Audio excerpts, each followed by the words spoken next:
Hey everyone, and welcome to our live stream from On the Ground of the Canada 150 Tour. We have been spending this past week going from city to town, different places in Ontario. We have other groups of people from CCBR, young pro-lifers across Canada, going to different cities and spreading the message of who the preborn are and what abortion does to them. I'm Devorah Gilman. I'm the Eastern Outreach Director with CCBR. And I'm Oriana Hertzishin, and I'm part of CCBR's summer staff.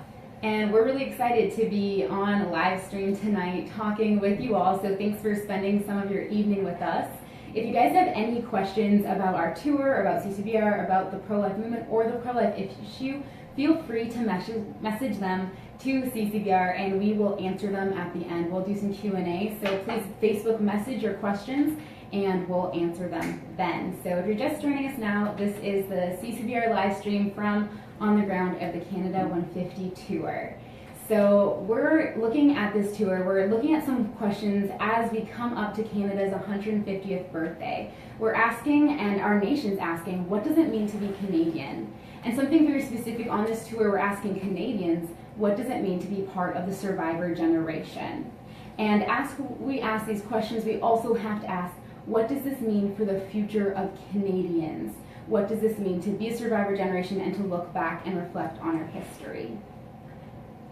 So like Deborah said, we're launching this tour now because in just a few days, next Saturday, Canada is celebrating their 150th birthday. And because of that this year, our government's been asking us to consider what it really means to be a Canadian, what values we as Canadians hold near and dear to our heart, and what we as a nation stand for.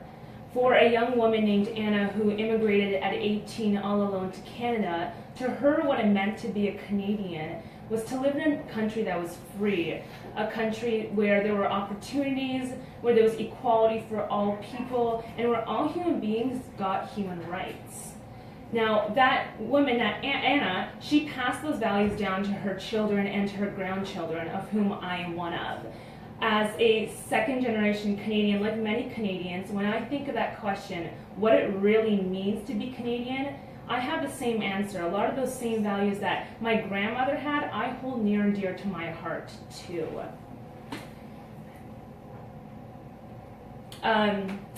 When we sing our national anthem, every time, if you think of that, whenever we sing "O Canada," we sing the line that our nation is strong and free.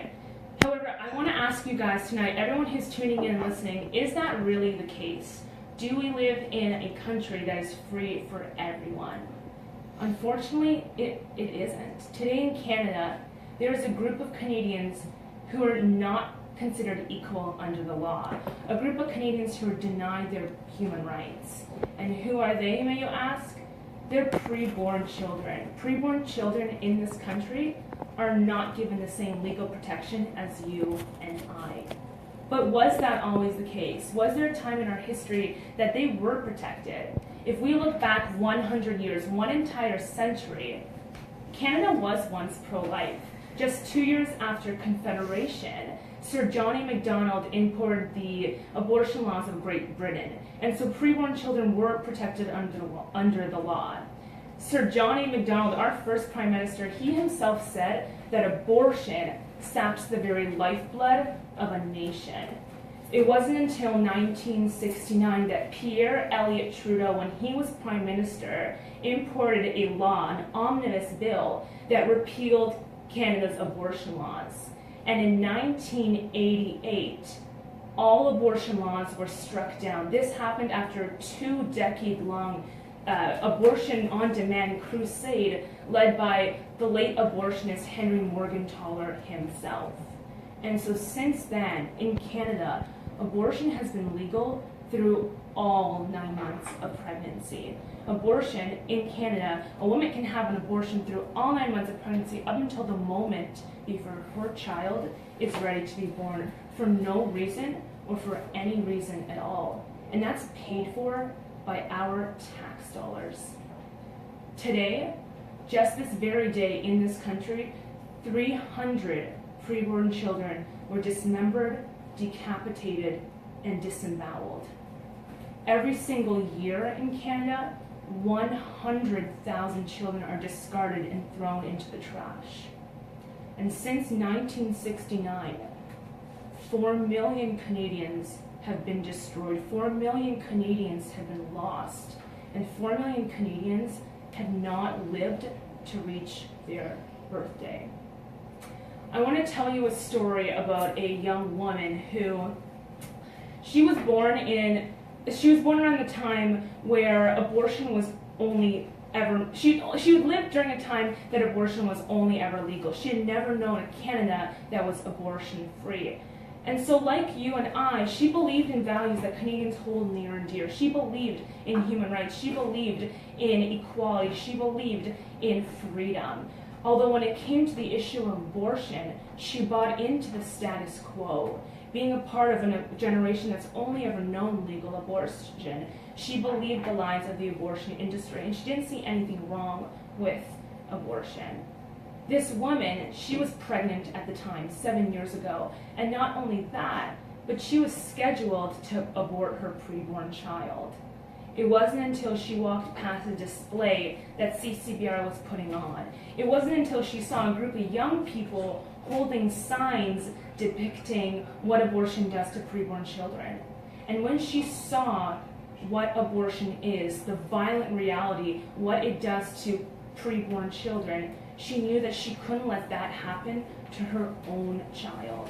And so this woman chose not to do that to her child. She realized that she could not let what has happened to other children happen to her own. And she rejected abortion because she saw the violent reality of what it is. Now, this woman's baby was born 7 years ago, and his name is Adrian. Adrian is alive today. And not only that, but more importantly, Adrian lived to reach his birthday. He has a birthday today because because his mother saw what happened, what would happen if she had chosen to abort. Now, baby Adrian was lucky, but 4 million children weren't that lucky. 4 million children who were physically alive and present with us didn't live to reach their birthday because they were destroyed before they were able to grow to reach their birthday. 4 million children who will never live to have a birthday, who we will never meet because they were aborted. Growing up, I didn't know too much about abortion when I was little. I didn't realize that I had survived what is one of the most dangerous places in the world to be, my own mother's womb. However, as I grew up and as I started to learn more about abortion, as I started to get educated about the issue, I realized that my life wasn't just something that had been given to me as a right. My life was one of a survivor. And being a survivor, that changes you. Because when you look around and you see that a quarter of your generation has been killed by legal abortion, you realize that something has to change. You realize that you need to make a difference, and you have to use what those who were killed by abortion never got the chance to use, their voice. That voice that we have as survivors is a privilege, and we need to use it to prevent the same thing from happening to another generation. And so as I've learned about abortion, as I've heard more about it, as I've researched more about it, I've realized that I can't stay silent. I'm a survivor. Anyone who has been born in Canada in the last 48 years is a survivor from legal abortion. And so we know that though we might not have been around, we weren't alive when the abortion debate started in Canada, we want to be alive when it ends. Because we don't want to see what happened in the past 50 years in Canada, 4 million lives lost. We don't want to see another 4 million lives lost in the next 50 years during our watch, during the time that we have to be alive and to be a voice for the voiceless. And once you realize you're a survivor, you realize something needs to change. And that's why we have stories like Adrian's. Stories where my colleagues, they were out on the street, they were showing abortion victim photography to the public, so in the hopes that people would change their hearts and minds on abortion and that lives would be saved. And the reason we do this is not because it's something that we just thought of one day. It's because throughout history, every successful social reform movement has shown the injustice. Everyone has given a voice to the voiceless. And when there's a situation like abortion or many other injustices throughout history where the victims don't have a voice, the people fighting injustice, the people fighting on behalf of the victims, make sure that they give them a voice any way they can. And in every successful social reform movement, one of the main ways that this has been done has been through showing victim photography. As we know social reform, we see that the first social reform movement was led by men like William Wilberforce and women like Hannah More, or other famous names like such as Thomas Clarkson. And one thing that they did when they wanted to end the British slave trade was give a voice to the voiceless through telling their stories through pictures. And that's why they took the diagram of the slave ship Brooks and they took that diagram and they showed it all across England. And the thing is, for us, you see these tiny black little lines. You can see if you look really close that there's men and women. They're tied up, lying in their own human blood and waste as they voyage across the ocean, as many of them would die, as many of them were in these awful, horrific conditions. And they showed these images to England. They showed these people to the British public and gave a voice to these people's stories, these victims of the slave trade, so that it would change the hearts of the perpetrators. Now it would take people who might have nominally been against the slave trade or apathetically been against the slave trade and motivated them to action. And we see that this is not only what happened in Great Britain at this time, but throughout history, every time there's injustice, things change. People have to show those pictures. People show the victims. They let their stories speak for themselves. If I say the civil rights movement, what do you think? If I talk about the Vietnam War, what do you think of? If we talk about the current Syrian refugee crisis, what image comes to your mind? And we see that throughout history, when there's been injustice, it must be exposed. We know that injustice that is invisible inevitably remains tolerable. But injustice that is made visible inevitably becomes intolerable. And so the survivor generation all across Canada is rising up, and we are using something that the victims never had. We are using our voices to tell their stories through these pictures. We are giving the victims a voice. Their silent screams cannot be heard, but their broken bodies can be seen. And that is why we're doing what we can do. And so when we're going out on the streets, when we're talking to people, when we're showing the truth about this injustice, things are changing. Last summer, we had the opportunity to see some photos. And these weren't the regular victim photos that we see, but these were photos, I got some texts on my phone, of a beautiful baby girl named Ava. And her mother had scheduled an abortion for her. But when she was walking down the street just a few days before, she saw one of CCBR's displays.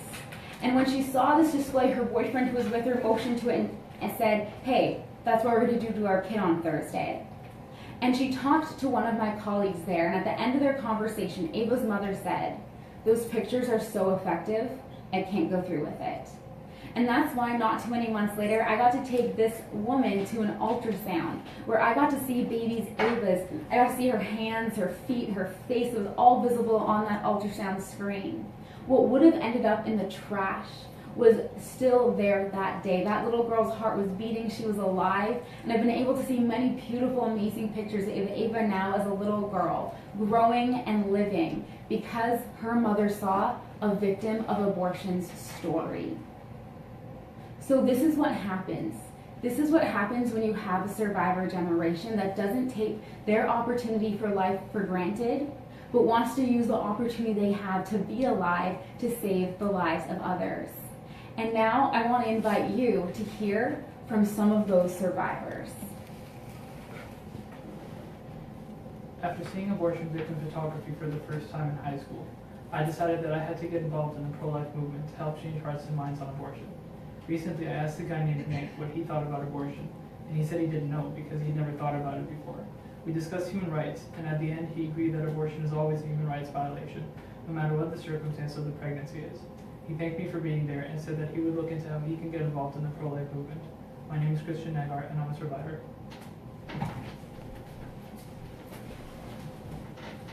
My friends encouraged me this past February to join CCBR for their week-long human rights project down in Florida. And after that, I was hooked into pro-life work. Recently, I spoke to a young man who told me that his parents had actually flipped a coin to decide whether or not he would be aborted. Not only that, but this man's girlfriend was born with a very serious genetic condition, and she was told by her parents that if they had known about her condition during pregnancy, they would have chosen to abort her. Despite this, this man was pro-choice. But after a long discussion, he thanked me for being there, and he said, "You know, I thought I was going to be 100% right, and you were going to be 100% wrong. But you've really challenged me morally, and you've given me a lot to think about." My name is Attila Varzegi, and I'm a survivor. In the summer of 2014, around the world was a lot of anti-Semitic racism. As someone of Jewish heritage, it broke my heart to see that there were people who wanted to kill me and my family. When I realized that, I knew that if I want someone to protect me, how could I not protect the vulnerable and speak up for those who cannot speak up for themselves, the preborn? It was then that I joined the pro-life movement. Recently, I was at a high school and I talked to a group of 4 girls who are all pro-choice. I asked them, "Do you believe in human rights?" And they said yes. "Who gets human rights?" I asked, and they said humans. So then I asked them, well, when two human beings reproduce, what species would the offspring be? And they again said human. So then I followed it up with another question, and I asked, so wouldn't it logically follow that abortion is a human rights violation? They agreed with me, and they changed their mind. They left 100% pro-life. My name is Sifa Gilman, and I'm a survivor. I got involved with the pro-life movement because I was inspired by the work that my sister was doing. Not too long ago, while doing a choice chain at a high school, a girl walked up to me and she apologized. She told me that the last time we went to her high school, she yelled at us the entire time. But since then, she realized that what we were doing was actually really good and effective. At the end of our conversation, she thanked me. My name is Naomi Wildemore, and I am a survivor. I asked a young guy at a high school what he thought about abortion, and he said he was against it for the most part, but he thought everyone should be able to make that decision for themselves. After walking through human rights and why we all have the responsibility to stand up for our fellow human beings when they're being slaughtered, he agreed with me and said he needed to do more to stop abortion. Only a few minutes later, I overheard him talking with his friends and advocating for the rights of the preborn. I've been doing pro-life activism since September. This is only one of many stories where a person that I've spoken with not only woke up to the reality of abortion, but realized that they had the responsibility to do something about it. My name is Will Dyke, and I'm a survivor.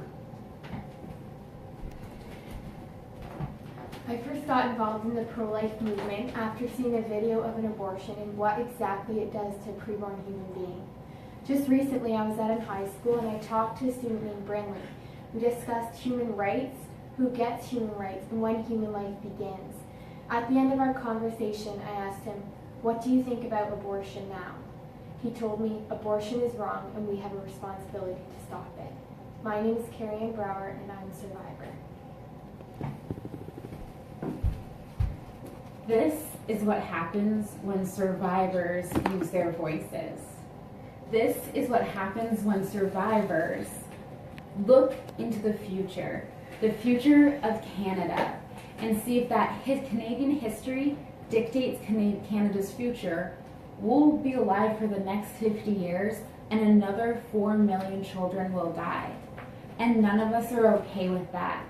And every day that we hit the streets, every day that we're engaging, having conversations with people, changing minds, every day we're giving a voice to the voiceless through showing victim photography, we're changing hearts and we're saving lives. We can tell you stories of children like Adrian. We can tell you stories of children like Ava who have a birthday because someone stood up, because someone spoke out, because someone took to the streets and showed people the brutal reality of what abortion does to preborn human beings in our nation. and those children are alive today. But what about the children of tomorrow? As we as Canadians celebrate Canada's 150th birthday, and we celebrate so many incredible things. We celebrate that we live in a country, that we promote human rights. We celebrate over 100 years of pro-life history in Canada. We also grieve the loss of 4 million children who should have had a birthday, who were physically present with us, but were brutally slaughtered instead of being born. And so that is why this year, CCBR's goal is to have 4 million views of abortion victim photography. 4 million views, a view for every single child in Canada that has been slaughtered through abortion. And so we want to invite you to be a part of that with us. We are willing to do the work. We're willing to have those conversations, but we can't do it alone. We need the rest of the pro-life movement to join in with this goal, to show Canada the 4 million lives lost, to memorialize, to respect, to remember those children. But we also want to do this to show Canada the victims, to give them a voice so that we can save children, so that history doesn't have to dictate our future, that in the next 50 years, we won't see 4 million lives lost.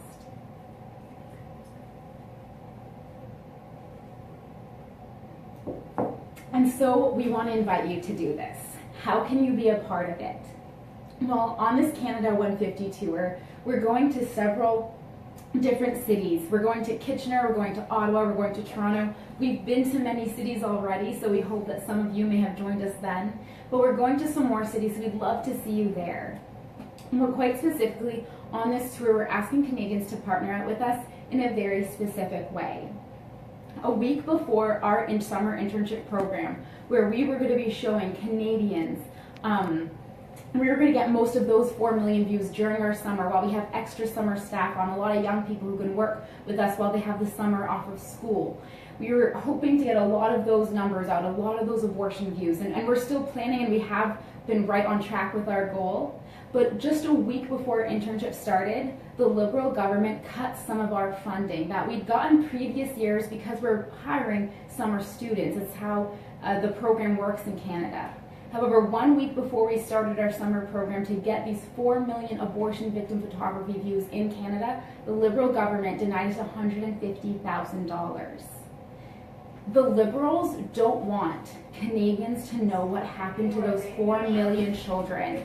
And so they're trying to silence the survivors. And that is why we need your help. So what we're doing is we're asking Canadians to partner with us financially. You can go to our Facebook page, you can go to our website. We have a lot of different ways. You can just click the donate button and join our campaign to raise those funds. We're looking for another $96,000. And the thing is, every single gift you give translates directly into more views of abortion, more voices to the victims, and a more pro-life future for Canada. And so you've seen tonight a little bit of what it looks like when survivors stand up. And we are standing up, and we are being a voice for the voiceless. And that is what we're doing, and we are so excited to ask you to partner with us for this, because we know that minds are being changed. We see the lives being saved, and this is the future we want for Canada. At this time, if anyone has any questions, we would be happy to take them. If you want to message us on Facebook, we can take those questions, and always feel free. We love engaging with so many people across Canada through our social media pages, all of that. So feel free to send in any questions that you have. And if not, we really thank you for joining us on this presentation.